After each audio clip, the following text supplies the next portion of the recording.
Hey guys, happy Monday night. Welcome to our installment of Facebook Live. I am Dr. Heather Moore, owner of Total Performance Physical Therapy. Tonight we have Adrian with us, who's going to be demonstrating some exercises because we're going to go through the top 3 hamstring strengthening exercises. So a lot of times what we see in sports performance and just general weakness, the quads are very well defined, the hamstrings are non-existent. So, and a lot of times when people are doing hamstring curls or hamstring exercises, they find ways to cheat. So we're going to go through 3 hamstring exercises, and I'm going to actually take you through a couple progressions and show you kind of what not to do and what to do in order to perform them correctly, in order to ramp up the sequence. It is extremely important that your quads and your hamstrings be equally strong. If your quads are pulling harder than your hamstrings, that's going to lead to a lot of knee pain, back pain, hip pain. So the hamstrings are something that we love to ignore because it really hurts to strengthen them sometimes, and we get cramps and they get tears. That's even more of an indication that you need to be doing something about it. So we're going to start tonight.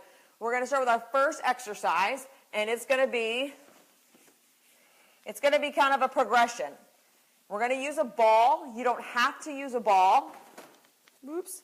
And it's going to be a bridge, and it's going to go into a hamstring curl. Okay, so if you're just starting off exercising your hamstring, probably don't want to do the curl right away. All right, so for the bridge, you're just going to push your butt off the table. Nice and easy, as high as you can. The goal is to get it as high as you can. You're going to lower it down nice and slow, okay? If you really want to make a challenge, don't actually rest all the way down. Just keep going nice and easy through the motion. To make it even harder, you can lift one leg up. Now, as you do that, you want to make sure that your hips stay level. So as you're on the ball, you don't drop to one side as you take a leg off. That's really important. A lot of people wind up dropping a hip and still doing the exercise, or they don't wind up pushing up as high. It's extremely important to perform the exercise this way. Now, if your feet are flat on the floor, you want to make sure that the 4 points, like if you imagine there were 4 points on the bottom of your foot, little toe, big toe, inside of your heel, outside of your heel, those are the 4 points. You want to be pushing through those equally to push your butt off the ground, okay? A lot of people will come up on their toes to push themselves up. There's a lot of ways to get around using the hamstring. So you really want to make sure that you are appropriately firing the hamstring. Another way you can make this a little more challenging is to put a ball, put a pillow in between your knees and squeeze. That's going to allow you to further fire that hamstring, fire that posterior chain that so many of us need. To progress this, you're going to go right into a bridge, and then you're going to actually roll the ball out and in, okay? Now, you want to make sure that as you do that, you aren't dropping your hips down as you roll the ball in. The hips stay level, and you're rolling it in nice and easy. Now, this is the easier way where you're dropping down after each repetition. If you want to make it harder, you stay up and you roll back and forth, okay? And then to make it even harder, of course, you can lift one leg off the ball and roll back in. This is very, very challenging what Adrian's doing right now. It is not easy. A lot of people will shortchange the roll just to get it done, okay? You want to make sure that you are extending your leg almost all the way straight and then bringing it all the way to your butt. If you can't do that, or you have to shorten the range of motion where the ball's just moving back and forth a little bit, you're not ready for that single leg step up yet. How many do you do? You want to try and do about 30, okay? 30 is the good magic number. You're not going to fatigue too much. You may cramp your hamstring. Rub it out and then keep going, okay? The next exercise we're going to do is we're going to have Adrian hop up, and we're going to do a full squat. All right, here's my pet peeve. Here's my soapbox for the night. Everyone should do a full squat. I know Jane Fonda back in the 90s or whenever all that craze was that full squats were bad for you and you need a ball against the wall. The only way to activate your hamstrings and your glute medius is to go below 90 degrees. There is nothing wrong if you do a squat in proper form that you can't go below 90 degrees. It actually puts more pressure on your knees if you wind up just going to 90 and stop. And all you're doing is a quad exercise at that point in time. Most people have dominant quads, all right? Most people have very strong quads. They're missing that reciprocal muscle, the hamstring. So it's really important that you go all the way to the ground with these squats, all right? Most people are not going to be able to handle a bar on their back either, okay? So you really need to start with 30 body weight squats. Perfect form, going up and down, before you load anything onto your back.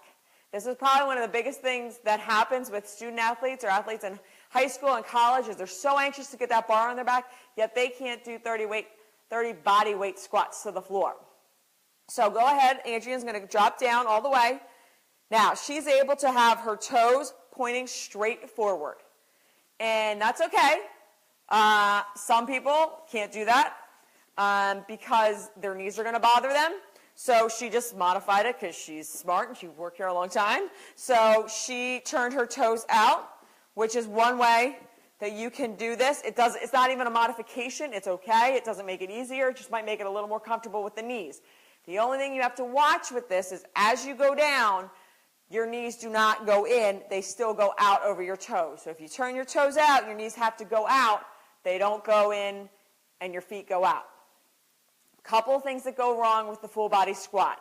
As you go all the way down to the ground, you wind up bringing your knees together to stand up. That's an indication of weakness. You need to start with doing just squats to a bench, okay? You need to start with doing single leg squats to a bench.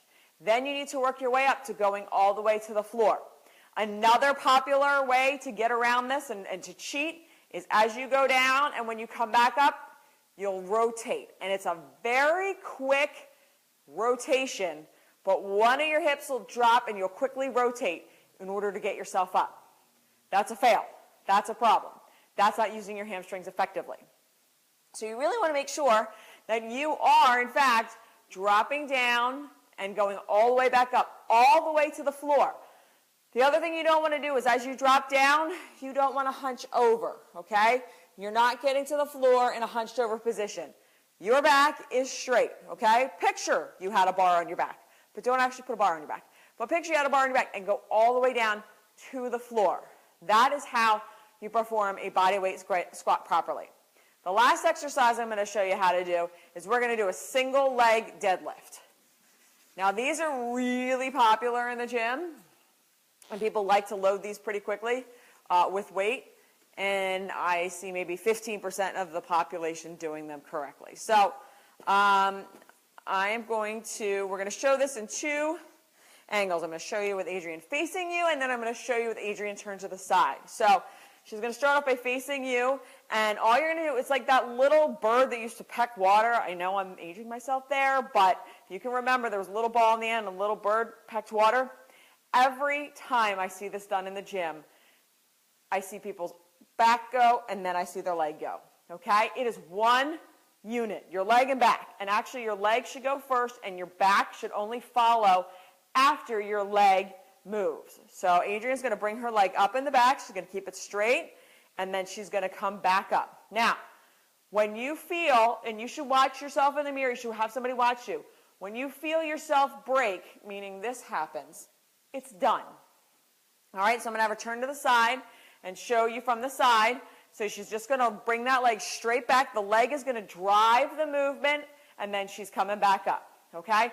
At no time is there ever a bend, all right? It is straight down, and it is straight up, okay? Now, the other big mistake that people make when doing this exercise is they rotate their hips.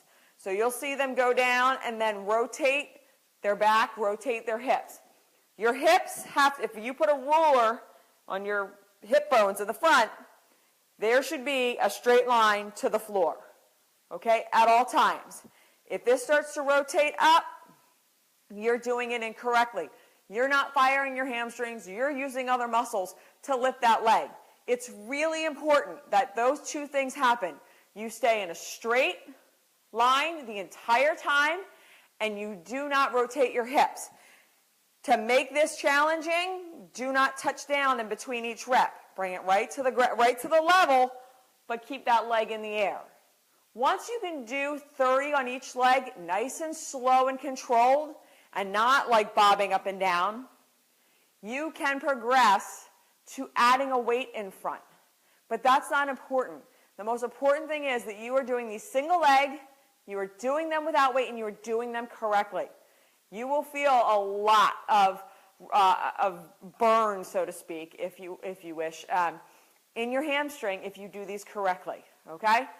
So I hope those helped for those of you who are struggling with hamstring exercises to do. For those of you who aren't doing any hamstring exercises at all, you need to start today. I am going to post a link to our free 2-week training trial where you can go and meet our trainers, and they will show you some more fun hamstring exercises. But those are 3 that you can do at home right now to get started.